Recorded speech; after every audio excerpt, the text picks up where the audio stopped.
This is an alternative source of livelihood. Njia ingine ya watu wajikimu kibiashara, kwa sababu mnajua kama sisi watu wafugaji tumekuwa tukizingatia maana sana aidha mambo na maziwa ama mambo ya nyama ama ngozi.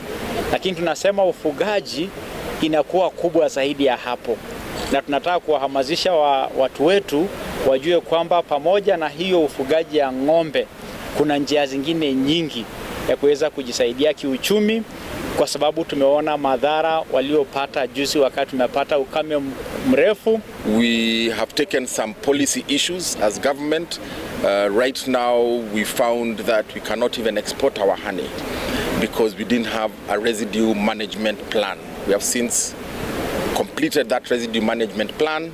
We are working with stakeholders to validate it so that we can now be able to export our honey to Europe and other parts of the world. That again is going to be a big benefit for our country.